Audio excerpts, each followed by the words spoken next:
So many different times in my life, I've played with broken or hurt things, broken foot, broken leg, broken hand, broken arm, broken sternum, broken collarbone. I could keep going if I just thought more about bones.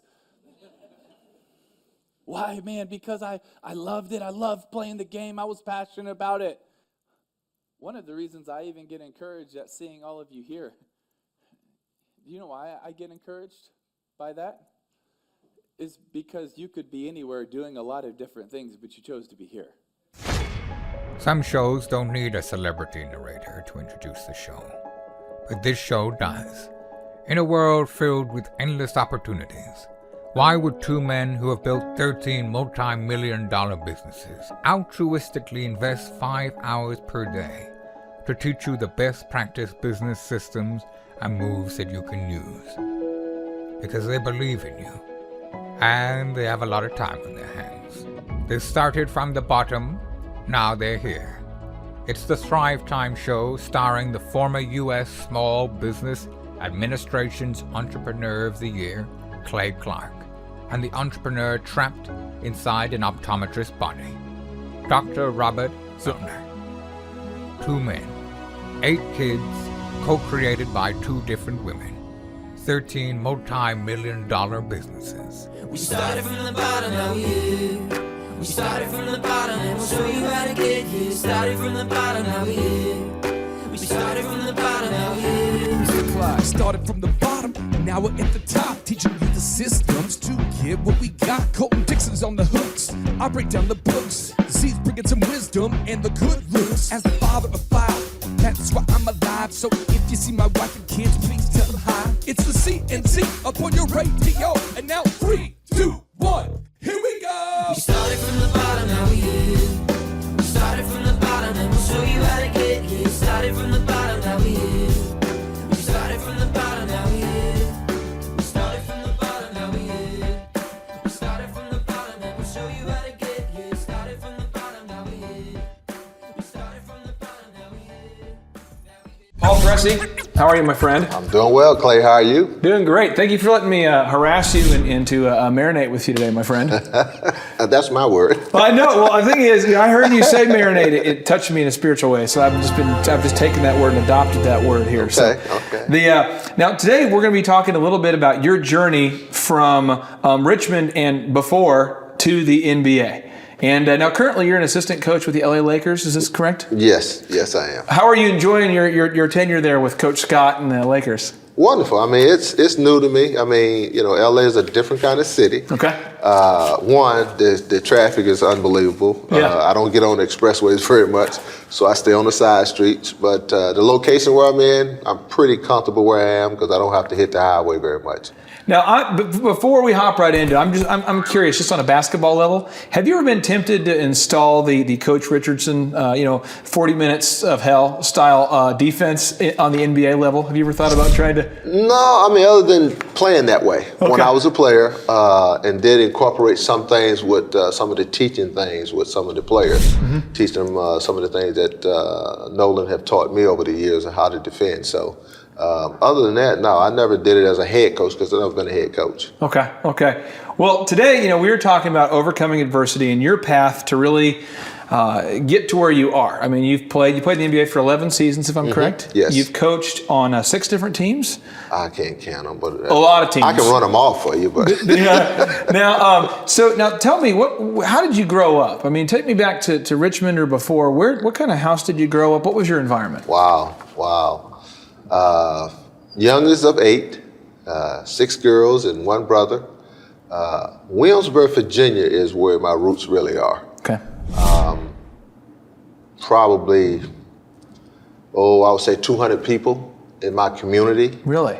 And it was a village that we lived in, meaning that my mother, her brothers and her sisters lived on about 8 acres. There was a house here, 50 yards. Here's another house, 50. All of us was. It's more of a village. Exactly. I mean, now, let me ask you this: were your mom and dad both in the house? No. My mother raised 8 kids by herself. Your mother did. My mother never was married to my father, and my mother had 3 kids by my father. Then my mother had 2 by this other man and 3 by, so I don't know all of them. But it was interesting that my uncles and my aunties were mentors to me when I was a young kid. For anybody watching this who maybe has not had a dad in their life, I mean, did you ever have any dad influence in your life? Did you ever have a dad that was in your life? It happened once I got to Richmond. Once you got to Richmond. So what sort of financial situation were you raised in? I mean, were you guys middle class? Were you? We were dirt poor, but didn't know it. Okay. Okay. What I mean by that is because of the small village, you know, Yeah. Uncle over here had a garden. Uncle over here had raised hogs. Cousin over here raised chickens. So everybody drew from each other to live. We lived off the land. We fished, we hunted. That was our resources. My mother was a house cleaner. She went and cleaned houses, and as a young kid, I would go pick blackberries and blueberries and sell them a nickel for a pint. And that nickel was like having, you know, $1 today. It was big, but everybody did that in that community. So we didn't feel like we was dirt poor, not knowing it, but we survived. Now, I know you didn't know that you were poor, maybe, because of the village environment you grew up in. I'm obviously America's palest man. America!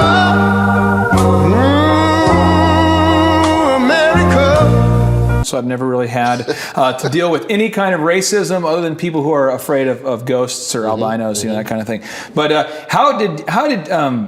you have any racist people that you had to deal with, or racist situations growing up at that time in that state? I'm quite sure what's happening, Clay, but you know, I was too young. Okay. Again, I grew up in a house where we didn't have electricity, we didn't have any running water. We had outhouses. And as a youngster, you know, 7, 8 years old, I was out there helping push dirt, you know, or helping take dirt out of holes to dig a hole for an outhouse. So I wasn't exposed to the media world at that time. It was 3 TV stations. And so we didn't have any electricity to have a TV. It was one house in our village that had electricity and running water. So what was, I mean, you had your, you know, you didn't have the dad in your life. You lived in a kind of this village environment. What was the biggest adversity that you felt like you faced up until high school, the biggest challenge that you faced? Probably the biggest thing was, you know, education. Okay. You know, to expand your mind, to grow, because, you know, we had to catch a bus to go to school, and sometimes you didn't have the clothes to go to school. And so at times you didn't get to school, or, you know, you were cold that night, you didn't eat that morning, whatever. And so your whole mindset was, you know, I'm too hungry to think about going to school and work. Yeah. So a lot of times you didn't go to school. And that didn't change until I left Williamsburg, Virginia. Now, did you drop out of high school? Is this correct? Yes. Yes. And this is when you lived in Richmond? Yes. Okay, so tell me the journey. How did you get from, you know, the village community you grew up in to Richmond? How did that happen? Well, some of my aunties and cousins all started to migrate to Richmond, which was only 50-mile drive. Back then, you know, 1 or 2 people had cars, so you didn't make that trip very often. But finally, my mother decided to leave and move. And we moved to Richmond, I think it was in 68. 68. And you just turned 27, so the math doesn't work, but we're not going to fact check that. All right. So now the question I have here, so you're going to high school now in Richmond, and then when did you decide to drop out? I mean, were you playing sports at the time, or when was the decision like, I'm done? No, actually my freshman year, I did not play. And I dropped out that year. Okay. Got tired of school, you know, but, you know, I enjoyed outside playing, and decided to drop out. And I only had like 2 months left in school. So what got you back on the right path? Sitting at home, waiting for all my friends to come from school so I can join them. And so I'm saying, I'm here waiting, patting my feet, and they're in school. I need to get back to school. My mother was like, son, you need to be in school. I mean, she was constantly pushing me. And, you know, being a young kid, you know, hard-headed, and, you know, was not disciplined enough to do it. And finally, it turned the corner, and I went back to school. So did you have a mentor that helped you at that point in your life, like somebody who kind of hopped into your life to help you kind of get back on the right path? Yes, his name. Well, my older brother was part of that, but an older gentleman named by the name of Ollie Jackson. Ollie Jackson. How do you spell Ollie Jackson? It's Ollie. Okay, Ollie Jackson. He was actually dating one of my sisters. Oh, really? Okay. And I'm sitting on the porch one day, and he pulls up in the car, and I'm sitting on the porch, and by this time I was playing ball on the playground. I was kind of a playground legend, if you will. And he looks up, and he says, "That your brother?" And she said, "Yeah, that's my baby brother." And wow, okay, I know him. And my nickname during that time was Ash. Ash. Yeah, because I had ashy hands. Oh, okay. All the time. Well, your nickname now is Beautiful Man because you're a beautiful man. So that's what I'm going to keep calling you. He was a mentor in a lot of different ways. Got me back on the right track, understanding you need to go to school, you're too good of a kid, you need to start working, trying to get your grades, da-da-da-da-da. It went on, and he was that guy that changed. David Robinson, who's a friend of yours and a friend of mine, and he loves George Washington Carver quotes. Mm-hmm. So he's got me turned on to George Washington Carver. I mean, I'm reading his stuff. Okay. And one of the quotes he says, "Where there is no vision, there is no hope." Mm-hmm. Or for people who read the Bible, it says in Proverbs, it says, "Where there is no vision, the people perish." Right.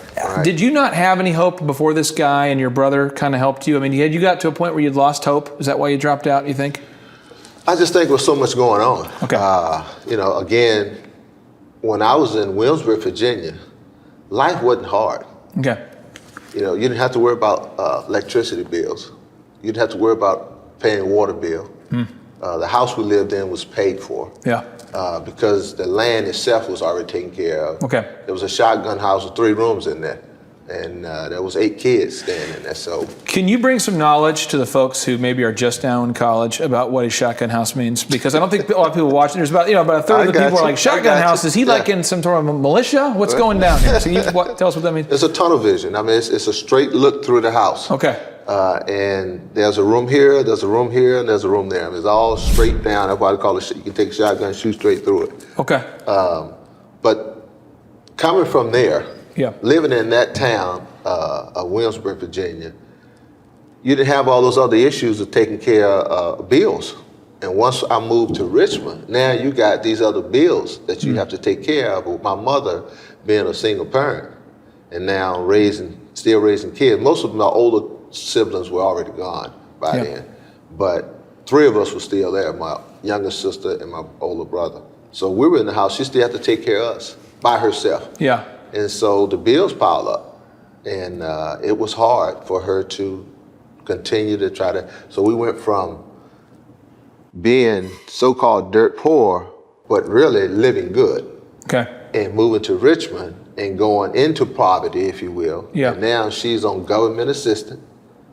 Then once she can find a job, she go back and get a job, get off government assistance.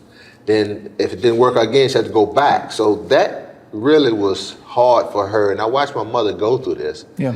And it also pushed her into, starting relying on alcohol to relieve some of her pain. And that was, as a young kid, hard to swallow. How did you get to college? Because you eventually went to college at Western Texas Junior College, is that right? Yes. So how did you go from your mother struggling with alcohol, your family struggling financially, and how did you go from there to the college? Wow, it was my mentor Ollie Jackson who just picked me up and helped take care of some of the bills in the house with my mother. He would pick me up Friday. We'd play ball all day Friday because he was a baller. Come Saturday morning, he'd pick me up, we'd play all day long. Sunday, he'd come pick me up, we'd play all day long. During that time, that 3-day, he would say, "You need anything? Are you okay?" I said, "Well, yeah, I was embarrassed, first. Yeah. But I was hungry, or, the water was cut off, or the lights the electricity cut off. And he'll say, "Look, here, take this." Without him in your life, I mean, you'd be maybe in a very different situation. Absolutely, no question about it. So I think that's one thing, for any of the Thrivers watching this, I think we all have an opportunity to help people around us. I think people like to do missions work, nothing wrong with that. People like to travel overseas and give money and help. Right. But there's a lot of people sometimes right there in your neighborhood Right. And and I've seen that in your life. And it's interesting how you have become sort of like a mentor now at the NBA level for young men who are going through different challenges. So at this point, you're now going to college, and you're going to college to play in Western Texas. Western Texas Junior College. And when you're playing there, did they recruit you, or did you recruit yourself? Long story, but we got time though. Yeah. Oh yeah. I think the gentleman's name is Gerald Myers. Okay. Anyway, he was assistant coach at Texas Tech. Yeah. I was a junior, and he came in and saw me play at a tournament in Norfolk, Virginia, and told Nolan Richardson, who was the junior college coach at Western Texas Junior College. Nolan, this kid, heck of a player, blah, blah, blah. He don't have the grades right now, but if we can place him there in junior college, because they were thinking, if I predict 1 year there, I can go to Tech, which was only like 90 miles from the junior college. And so Nolan brings me to El Paso, Texas, where he was living. Visited him for about a week and a half. Went there, visited him, went to the junior college, which was like a 6-hour drive, drove there, checked it out, came back. And he just, he was that father figure from the beginning. I'm going, wow, this is, he was the first black man I ever heard speak Spanish. Really? Yeah. Was he thinking? Was he confused? Did he think that you spoke only Spanish? Was it sort of a deal? What was going on there? I don't know, but just he's married to a Spanish lady. Oh, I didn't know that. And El Paso's 95% Hispanic. And I'm sitting around, I'm watching and listening, watching them talk, and all the Spanish right here. I'm going, are they talking about me? But beautiful people. And from that point on, I went back home, and I said, I'm going west. So you played for him. Now this guy, just to give a little context to the Thrivers who are watching this, Nolan Richardson was known as being one of the most intense coaches in terms of just passionate. Right. I mean, he brought. What was it like playing for this guy? What was your first experience like playing basketball for this guy? Well, the biggest thing was teaching you how to work. Okay. He pushed you to the limit. And there was, as you said, it was an intense moment all the time. Yeah. On the court, off the court. He never let you see him at a weak moment. Yeah. So he was good for me because I needed structure. So what type of adversity did you deal with playing for him at this time in your life in college? Meeting my girlfriend. What's that? Meeting my girlfriend. Meeting your girlfriend? Yeah, who's my wife. That was adversity to me. Really? Yeah, of course it was. When I met her, she was already in love. With you? Her high school sweetheart. Oh, that was not you? That was not me. Okay, I just want to make sure it's kind of this love triangle deal. I wasn't sure. It was not me. Okay, so she was definitely liking another dude, loving another dude. Yes. And then you came in. Yes. Yes. You are a wild man. No. What did you do? What happened? She was very focused on schoolwork and, her home life. Her home was only 50 miles away. Okay. And I'm trying to, I'm away from home, 2-3 months, and I need somebody to talk to and not my teammates. Someone who has a prettier smile. Okay. But she helped me also. Because her first thing was, if you want to even have a chance, first of all, she would talk to me. Yeah, because she was in love. It's hard to get to know someone they won't talk to you too. That's research has shown that. So I said, one day I was going to practice. I said, Coach, what's up with this girl? That Hooper girl. She played basketball. Yeah. Okay. They would practice after us. So he said, "What you mean, Papa?" I said, "She don't talk to nobody." Blah blah blah. He said, "Oh, she's in love." I said, "Love? I ain't never seen her, with nobody on campus." Where her boyfriend would come and pick her up on the weekends. I was like, "Oh, we lived in a co-ed dorm, one of these. Oh, you did? Girls over here, boys over here." Okay. And so that was, it wasn't a big adversity thing, but it was adversity for me in the sense that I had to deal with, me taking care of school, Now I got this girl I You're like. trying to impress her, and you got to get your stuff together now to get her. I do this with my wife every week. You know, I've tricked her to stay married to me for, we're 13 years now, going on 14. And it's like every week I got to kind of get my stuff together, kind of hide the stuff, fix the stuff, act like I'm a decent person, to trick her each day. It's tough, very challenging. It's very hard. A lot of hard. stress. It's very hard. Now, let me ask you this here. Now, Webster's dictionary, they define a mentor as somebody who teaches or gives us advice or gives advice to a less experienced and often younger person. What kind of mentorship were you getting from Nolan Richardson at the time, off the court or on the court? How is he helping you develop as a dude? Well, I'm sitting here watching a man that has 3 kids, 2 boys and a girl. And he made us part of the community. Okay, we would go to roundups, and wild game dinners, and stuff I never been to. The first time I had like rattlesnake and quail and rabbit and hog. You ate rattlesnake? Oh yeah, I had all that stuff. Really? And you still feel kind of sick? No. Okay. It's actually pretty good. I'm not gonna tell you what it tastes like, but they say it tastes like chicken. Really? Well, okay. But I'm watching the father figure thing going on here, and at home taking care of, we would go to his house and eat, have dinner. His wife would cook. We would get $5 for the weekend, because school is done, no cafeteria food. So we would get $5 for the weekend to eat on. So what he did was, he said, you guys just give me the $5.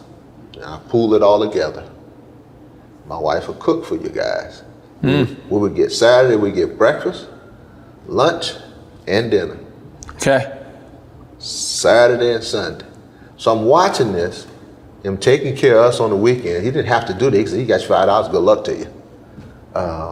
And then he would come to work and teach us how to be young men, how to be respectful to these women, because at that time I could say we was all really dogs. Not a bunch of good dudes at this point in your life. Yeah, I mean, we wasn't bad guys, but what guys do. Yeah, I'm just real quick, on behalf of any of the Thrivers watching this who are ladies, I apologize just for mankind. We're just a horrible species. We're somewhere between the dog and the monkey in terms of the evolution. Yes, we're bad. Ladies roll it all up together, you get us. Now, Paul, I was born in 1980, yet I have a very impressive memory of the first year of my life. And I think I remember that you won the National Junior College Championship in 1980. Is that right? Yes, we were undefeated. 37-0. Wow. And again, that was Nolan. Really, I mean, he was about winning at any cost, just win. And it was amazing. The guys he recruited was from all over the United States, from New York to Alabama to California to Mississippi to Texas. I mean, we just had them everywhere.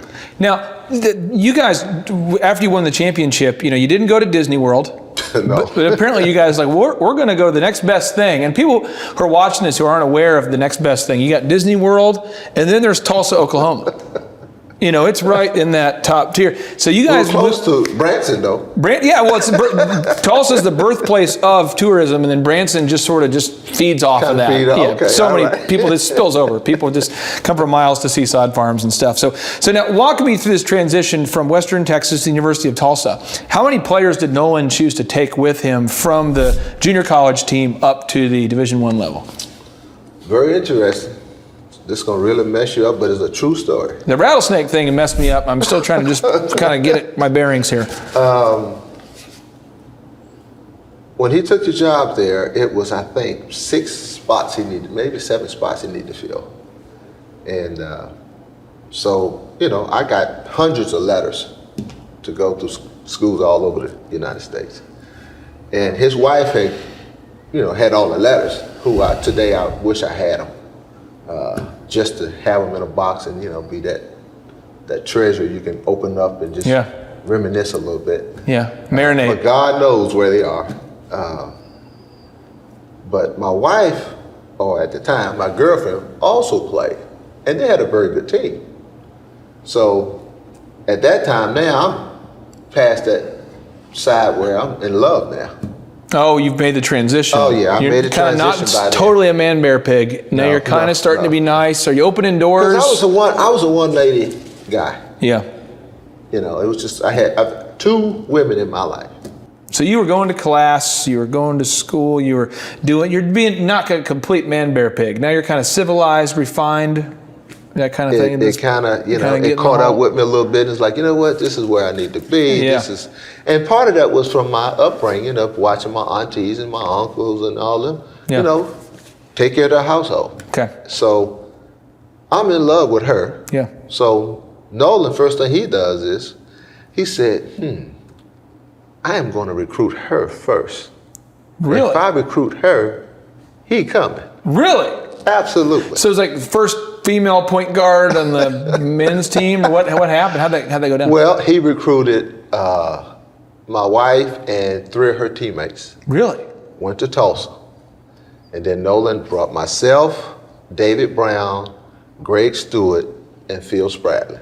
And you guys came up from the junior college level to boom, now you're at University of Tulsa. University of Tulsa. Now, when you played for the University of Tulsa, who were your mentors there? Was Nolan continue to be a very strong influence, or did you have other mentors now? Or what? Oh, yeah. I had another guy by the name of Jake Jarushi, Okay. who is still a dentist in Tulsa. Yeah. He was another guy that just said, hey, I heard you like to fish. So, absolutely. So he would take me fishing. Every chance I got, we went fishing. And we was able to grow, and I was able to get to know him and his family. Was that dude a good father figure? Well, not really, because he wasn't married, never Okay. had kids. Okay. But his mother and father were good mentors. Okay. You know, when you look around and see other people with their cousins and other relatives, and you watch other people raising their kids, Yeah. you know, you draw from that. You go, man, they got these kids in order, you know, they're well-mannered, you know, they're all in school, they're doing well. Those things, you know. Your stay normal with your started to mind. change, though. You started realizing, like, over here's how I live. This used to be my Right. normal, but this is another normal, and I kind of want that. Yeah, that's what I wanted. I mean, it slowly began to change in that way. And then, of course, you know, again, my girlfriend was still a big part of that. Yeah. She was a mentor to me from the standpoint of being a friend Yeah. and teaching me how to respect a young lady, teaching me how to treat a young lady, teaching me how to be a one woman person. I mean, like, stick to this. This is who you. How long have you two lovebirds been married now? 32 years. Boom. I got a boom there. Boom. Awesome. Now let me ask you, so you're at the University of Tulsa, and you guys did pretty well. Did you guys go to some NCAA tournaments? How well did you guys do? First year there, we won the NIT. Won the NIT. Boom. Second year, we went to the tournament and lost to Houston. Okay. At that time, the 5 Slammer Jammers, as they call them. Now, real quick, before anybody watching this starts to hate on the NIT used to be a big Yes, deal. yes, Now it's kind of digressed over time. The NCAA has taken over as but then when you guys lost to Phi Slamma Jamma, can you clarify who Phi Slamma Jamma was? Because I don't think people are ready for it. I mean, this I was can only remember 2 of the guys. Okay, yeah, just give us the 2. Elijah Wan Yeah, Hakeem Olajuwon. Olajuwon was Hakeem their the center. Dream Olajuwon and Clyde Drexler, on the same team. same team. Sick. That makes me nauseated. And the That's kid amazing. that's Cleveland drafted, Wiggins, Yeah. his father played on that team. Really? Mitchell Wiggins. That team was ridiculous. That's Yeah, 2 Hall of Famers on the same college Yeah, team. yeah. And 2 they NBA were very Hall good. of Famers. And we lost on a last second shot, but it was a good game. Now, you were a defensive specialist. That's what they tell me. Did you ever actually score a point in the college level? Yeah, a couple. Okay, A couple. so I mean, you were good at defense, but also you could score. You could score a little bit. You know, I talk about, like my son, for example. It's about winning. Yeah, And I could have averaged, 20 points, yeah, and probably still would have won. yeah. But when you see what's around you, just like any other business you're in, when you see other tools that are around you that can help you get to your goal, then you try to pull from everybody and get the best out of them all. Well, my thing was I was a playmaker Moved the basketball. What amazes me is that you were a guy who your team could win, and your team won. You didn't. How many points did you average in college, roughly? 11 maybe. You're averaging 11 points a game, but the reason why I'm mentioning this for the Thrivers is that you, at 11 points a game, you were still good enough, and your team still won enough that you got drafted. Now, I'm going back to my memory here. I have a very good memory. But I was 2. I remember anything before 5. I remember it like every day, just bam. But you were drafted, I think, 20th overall by the Milwaukee Bucks. 21st. 21st by the fact-checking department here. Just what's going on? It could be now. Yeah. I could be wrong. Yeah, so you were drafted by the Milwaukee Bucks. And what was that feeling like, getting drafted in the NBA? I had no clue. I mean, really, it just totally shocked me. I had, you know, how guys talk about today, oh, I just dreamed that I could be in the NBA, and it wasn't me. I was about, my next move was to coach. If I didn't get a chance to play on. I think your story is more like you grew up on the village, you know, you go to college, you meet a lady, or you're following her blindly in love, boom, you're in the NBA. I mean, that's basically, I mean, if your wife didn't just, beat you into submission, you would not be in the NBA. That's how it happened. Okay, so now here's the deal. Now, so you're going to the NBA, and when you get in the NBA, I would just imagine it could be a little bit scary playing with 10 to 15,000 people watching you every night. Mm-hmm. Was it a little scary, or what was it like your first game in the NBA? Do you remember? No, it wasn't scary at all, because again, I was about winning. People didn't bother me. It was about what was on the court, mm-hmm. and I've always believed in playing at a high level because of the mindset that Nolan Richardson put in my mind. This is where you play, and at that time, 40 minutes of hell. This is what I want, and so the competition level, the fans never bothered me. Actually, I would thrive off of that because I wanted to give them something to feel good about. You're one of the first guys in the NBA, though, who's a forward who brought the ball up the court consistently, right? Yes.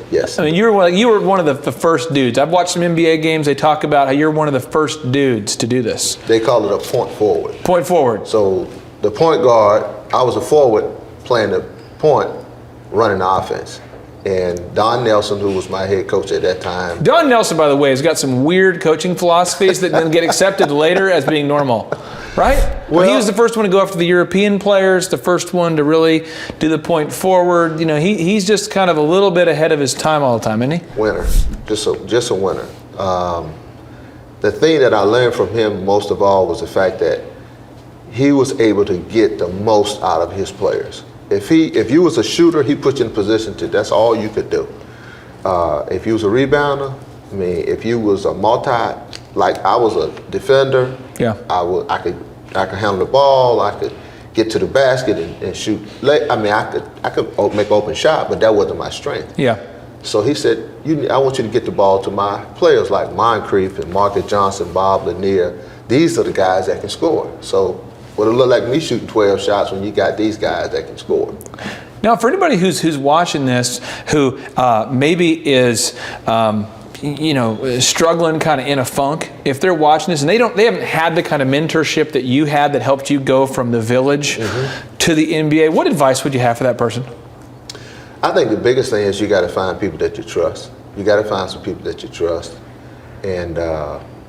and rely on their ability to help mentor you.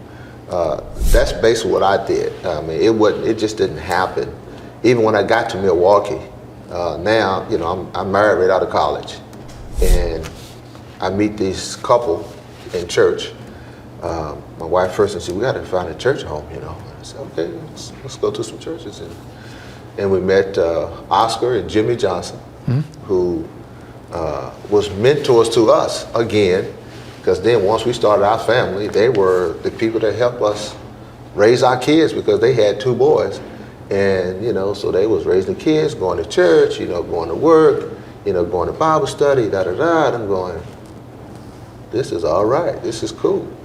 This is how I want to raise my family. So through all that, as you get on a level of being in the NBA, it's such a wild and crazy business that it's very easy for you to.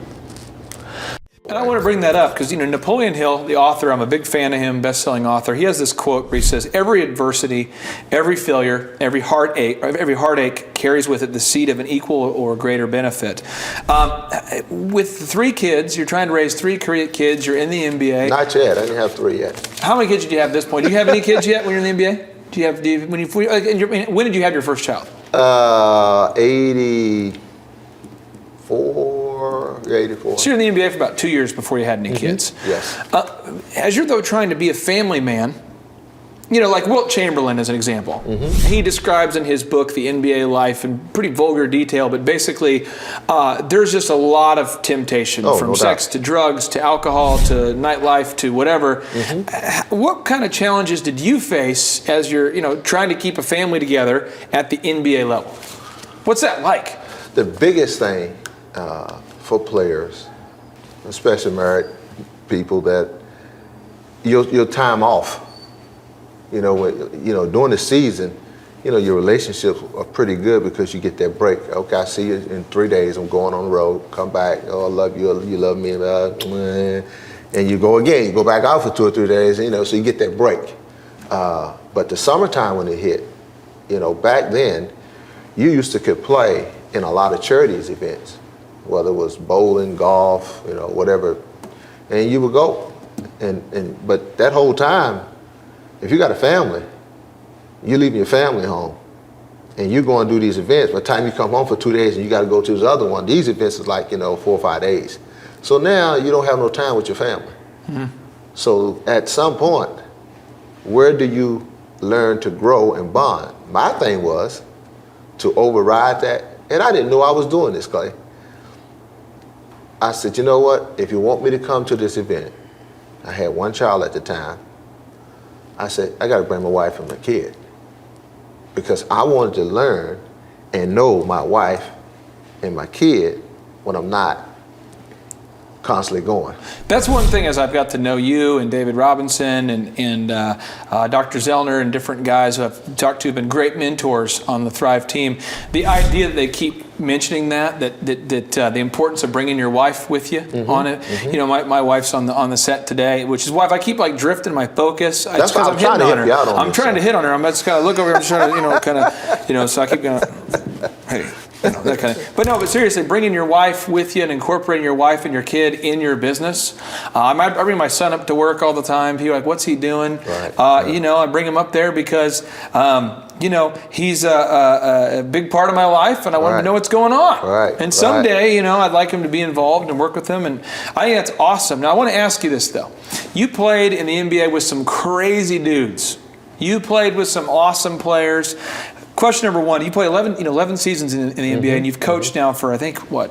22. So who's the guy you played with who's hands down the best player to play with on and off the court? You're like, this is a great player, but also there's a lot of good dudes. But who is the guy where you go, this was an awesome dude off the court and on the court? Wow. Terry Cummings was one. Terry Cummings. He was probably the guy that, we hung out a lot. Yeah. He would pick me up, and we go to the airport together and, fly out together, whatever, pick me up, go to the games together. Because one, we lived in the same neighborhood, but Dave Robinson was another one who I thought was he stood up for all the things that you would want your kids and, grandkids to see what a professional athlete / businessman / father figure, so on and so How hard is that to do that at the NBA level? When a guy like David or Terry Cummings stands up for their values at the NBA level, how hard is that? It's hard, but I think if you keep a humble heart and stay focused on what life is really all about. For example, I never lived beyond my means as a rookie because of the village. Yeah. A dollar still had the value of $1 to me. Yeah. And I never lost that sight. That's now. I want to ask you. Now you've obviously coached. I'm going to list off the teams. If I miss a team, you tell me. Okay. You've coached the Hornets. You've coached the Cavaliers, Golden State Warriors. You have the Cavaliers, have the Hornets, have the Boston Celtics, the Magic, the San Antonio Spurs, and now with the Lakers. Is there one I'm missing? No. What is the biggest challenge that you face as a coach on a daily level? For the people who are watching this who aren't really into basketball or pro sports, most of these guys are making now in the NBA. The league minimum is, I think $800,000 a year. No, not that much, or something. 400,000. A lot. Though. So a lot of guys, though, the average player is making, several $1 million a year. They're making a whole lot more than the average person. Okay, let me ask you something. If you're, and a lot more than like the average coaches, though. So what's it like as a coach? What are the challenges that you have as a coach, coaching men who are a lot of times making, 5-10 times more than the coaches? And these are guys who are young men just coming into a lot of money, a lot of success, a lot of opportunities, also a lot of temptations. What's it like coaching on the NBA level? What are those challenges? For me, since I've been around it so long, Clay, it's like raising my own kids. Okay. It's really as simple as that. And I talk to them like my own kids. Okay. Like, hey, what you doing with your money? Hey, what you going? You going out tonight? Where you going? They look at your little smirk, Hey, coach, come on, I ain't going out. I look at him like, really? Yeah. I said, oh, you're different, right? Are you going into that next level dadness where are you putting like GPSs on their cars and are you waiting at home at night? You know what I tell them? You see what I tell them? I go, as an assistant coach, part of my responsibility is to make sure where you are and where you're going. And they'll look at you and go, oh, coach, you. I say, all right, that's okay. So I throw them a little curve because, I'd heard some things. Well, I understand you was at such and such last night. And they go, how you know, coach? Who told you that? And I don't know. But I let them think I know. Oh, the Yoda. Yeah. We're not going to let, by the way, NBA players, we've got a unique thing in our Thrive system, our database, where NBA players can't log on to the website. So we can talk about this. They can't know this. Oh, yeah. We don't use no names. They don't know. Very sophisticated technology we have. But another thing that I try to do, and I think I mentioned this to you maybe a month or so ago. Yeah. One of the quotes I heard over one of the gospel stations was that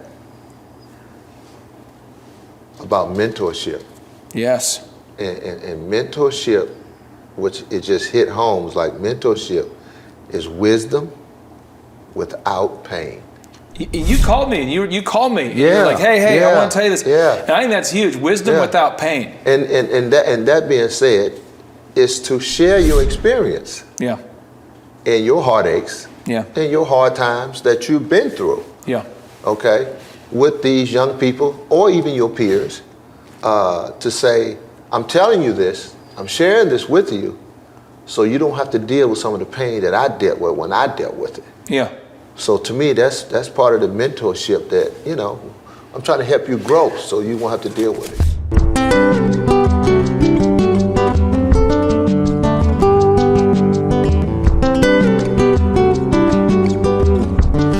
How do you stay positive on a daily basis? Let's just see an example. Last night, I know you got in at 2 a.m, so I appreciate you being here, by the way. You're a champion of freedom for being here. It's not a problem. You get in from Phoenix last night, I believe, 2 in the morning. You have a young man on the team who breaks his leg. You have a challenging, game. How do you stay positive? It's 82 games, am I right? 82 games, 82 regular season. You got how many in the preseason? 8 games. 8 games. How do you stay positive on a daily basis? And, those kind of things are happening all the time. How do you do it? Well, first of all, and I tell people all the time, is you got to have balance in your life. Okay. And I put it in these three prioritize it. Having God in my life first, and knowing where I am. It keeps me with a humble heart. He keeps my spirit up. I talk to him every morning to help me get through my day. Yeah. And secondly, my family, my kids, my wife, I talk to her 10 times a day, if not more.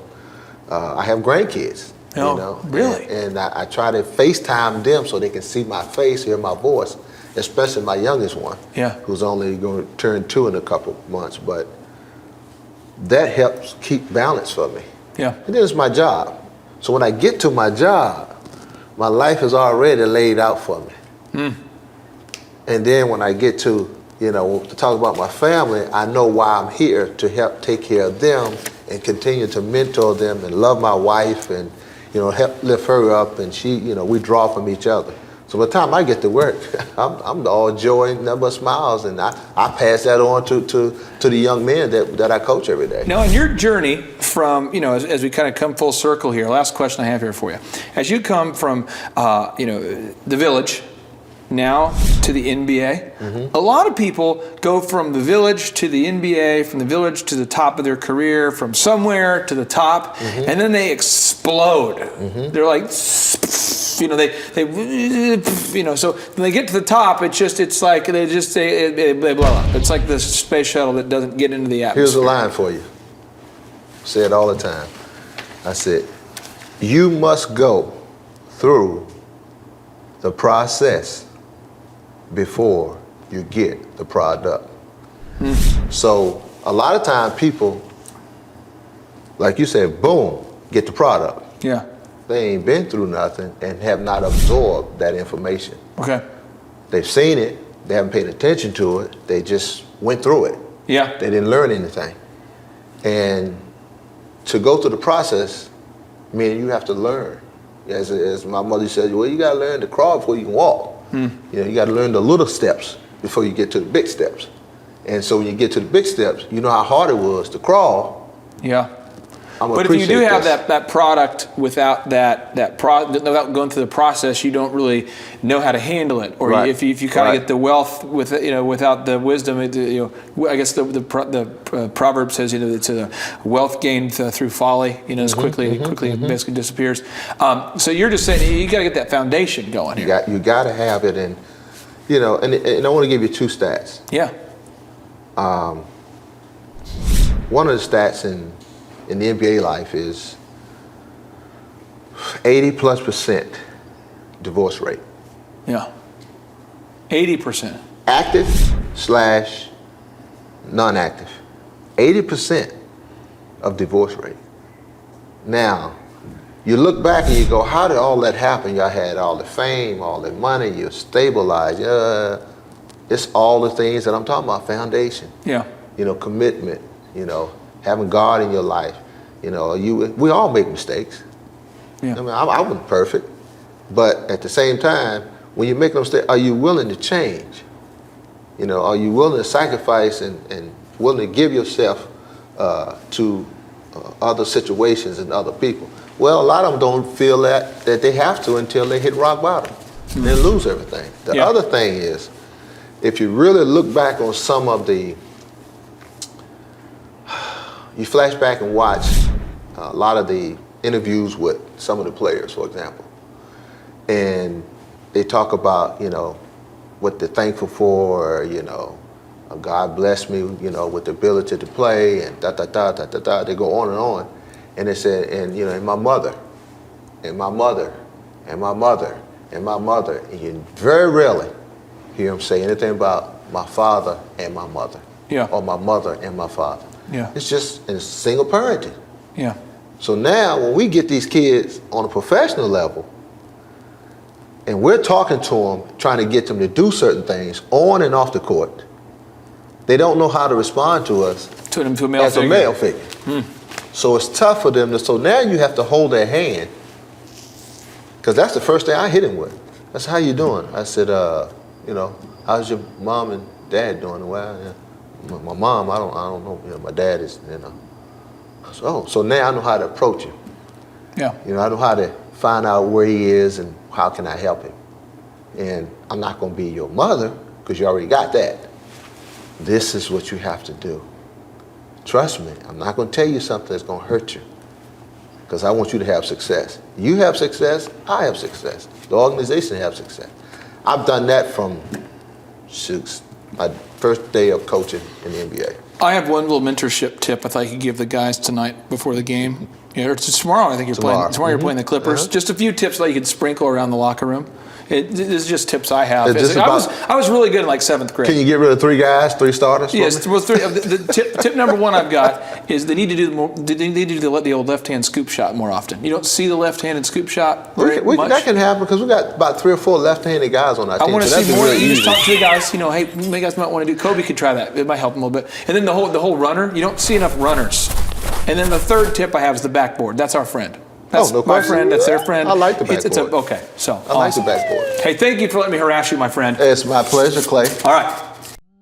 JT, do you know what time it is? 4:10. It's Tebow time in Tulsa, Jerusalem, baby. Tim Tebow is coming to Tulsa, Oklahoma during the month of Christmas, December 5th and 6th, 2024. Tim Tebow is coming to Tulsa, Oklahoma in the 2-day interactive Thrivetime Show Business Growth Workshop. Yes, folks, put it in your calendar. This December, the month of Christmas, December 5th and 6th, Tim Tebow is coming to Tulsa, Oklahoma in the Thrivetime Show 2-day interactive business growth workshop. We've been doing business conferences here since 2005. I've been hosting business conferences since 2005. What year were you born?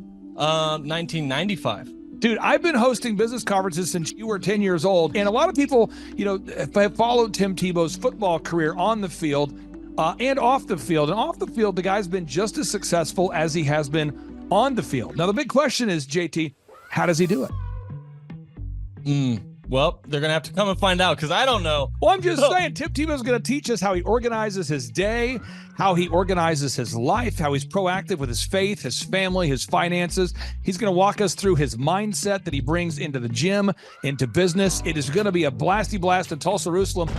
Folks, I'm telling you, if you want to learn branding, you want to learn marketing, you want to learn search engine optimization, you want to learn social media marketing, that's what we teach at the Thrivetime Show 2-day interactive workshop. If you want to learn accounting, you want to learn sales systems, you want to learn how to build a linear workflow, you want to learn how to franchise your business, that is what we teach at the 2-day interactive Thrivetime Show business workshop. Over the years, we've had the opportunity to feature Michael Levine, the PR consultant of choice for Nike, for Prince, for Michael Jackson. We've had the top PR consultant in the history of the planet has spoken at the Thrivetime Show workshops. We've had Jill Donovan, the founder of RusticCuff.com, a company that creates apparel worn by celebrities all throughout the world.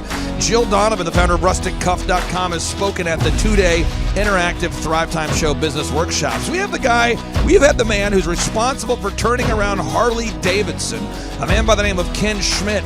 He has spoken at the Thrivetime Show 2-day interactive business workshops. Folks, I'm telling you, these events are going to teach you what you need to know to start and grow a successful business. And the way we price the events, the way we do these events, is you can pay $250 for a ticket or whatever price that you can afford. What? Yes, we've designed these events to be affordable for you, and we want to see you live and in person at the 2-day interactive December 5th and 6th Thrivetime Show Business Workshop. Everything that you need to succeed will be taught at the 2-day interactive Thrivetime Show Business Workshop, December 5th and 6th in Tulsa, Oklahoma. And the way we do these events is we teach for 30 minutes, and then we open it up for a question and answer session so that wonderful people like you can have your questions answered. Yes, we teach for 30 minutes, and then we open it up for a 15-minute question and answer session. It's interactive. It's 2 days. It's in Tulsa, Oklahoma. We've been doing these events since 2005, and I'm telling you, folks, it's going to blow your mind. Yes, ladies and gentlemen, the Thrivetime Show 2-day interactive business workshop is America's highest rated and most reviewed business workshop. See the thousands of video testimonials from real people just like you who've been able to build multi-million-dollar companies. Watch those testimonials today at thrivetimeshow.com. Simply by clicking on the testimonials button right there at thrivetimeshow.com, you're going to see thousands of people just like you who've been able to go from just surviving to thriving. Whoa. Each and every day, we're going to add more and more speakers to this all-star lineup, but I encourage everybody out there today, get those tickets today. Go to thrivetimeshow.com. Again, that's thrivetimeshow.com. And some people might be saying, well, how do I do it? What do I do? How does it work? You just go to thrivetimeshow.com. Let's go there now. We're feeling the flow. We're going to thrivetimeshow.com. Again, you just go to thrivetimeshow.com. You click on the business conferences button, and you click on the request tickets button right there. The way I do our conferences is we tell people it's $250 to get a ticket. Yep. Or whatever price that you can afford. And the reason why I do that is I grew up without money. JT, you're in the process of building a super successful company. Did you start out with $1 million in the bank account? No, I did not. Nope, did not get any loans, nothing like that. Did not get an inheritance from parents or anything like that. I had to work for it, and I'm super grateful. I came to a business conference. That's actually how I met you, met Peter Taunton. I met all these people. So if you're out there today and you want to come to our workshop, again, you just got to go to thrivetimeshow.com. You might say, well, who's speaking? We already covered that. You might say, where's it going to be? It's going to be in Tulsa, Jerusalem, Oklahoma. And someone says, Tulsa, Jerusalem. I'm really trying to rebrand Tulsa as Tulsa, Jerusalem, sort of like the Jerusalem of America. But if you type in Thrivetime Show and Jinx, you can get a sneak peek or a look at our office facility. This is what it looks like. This is where you're headed. It's going to be a blasty blast. You can look inside, see the facility. We're going to have hundreds of entrepreneurs here. It is going to be packed. Now, for this particular event, folks, the seating is always limited because my facility isn't a limitless convention center. You're coming to my actual home office, and so it's going to be packed. Who? You're going to come. Who? You? I'm talking to you. You can just get your tickets right now at thrivetimeshow.com. And again, you can name your price. We tell people it's $250 or whatever price you can afford. And we do have some select VIP tickets, which gives you an access to meet some of the speakers and those sorts of things. And those tickets are $500. It's a 2-day interactive business workshop, over 20 hours of business training. We're going to give you a copy of my newest book, The Millionaire's Guide to Becoming Sustainably Rich. You're going to leave with a workbook. You're going to leave with everything you need to know to start and grow a super successful company. It's practical, it's actionable, and it's Tebow time right here in Tulsa, Jerusalem. Get those tickets today at thrivetimeshow.com. Again, that's thrivetimeshow.com. Hello, I'm Michael Levine, and I'm talking to you right now from the center of Hollywood, California, where I have represented over the last 35 years 58 Academy Award winners, 34 Grammy Award winners, 43 New York Times bestsellers. I've represented a lot of major stars, and I've worked with a lot of major companies. And I think I've learned a few things about what makes them work and what makes them not work. Now, why would a man living in Hollywood, California, in the beautiful sunny weather of LA, come to Tulsa?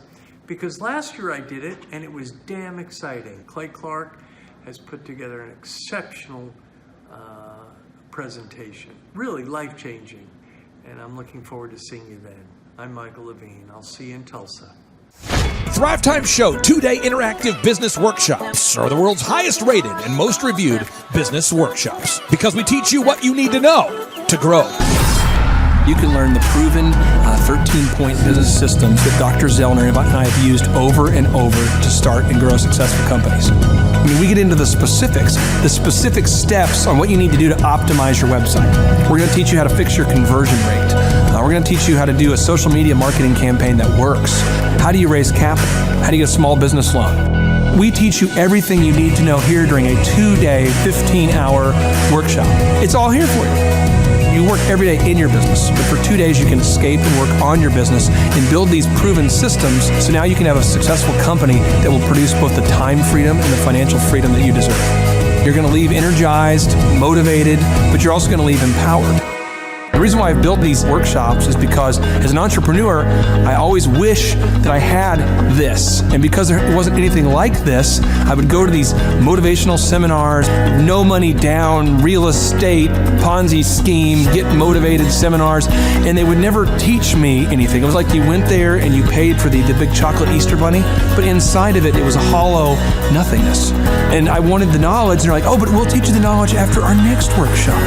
And the great thing is we have nothing to upsell. At every workshop, we teach you what you need to know. There's no one in the back of the room trying to sell you some next big get-rich-quick, walk-on-hot coals product. It's literally, we teach you the brass tacks, the specific stuff that you need to know to learn how to start and grow a business. And I encourage you to not believe what I'm saying, and I want you to Google the Z66 auto auction. I want you to Google elephant in the room.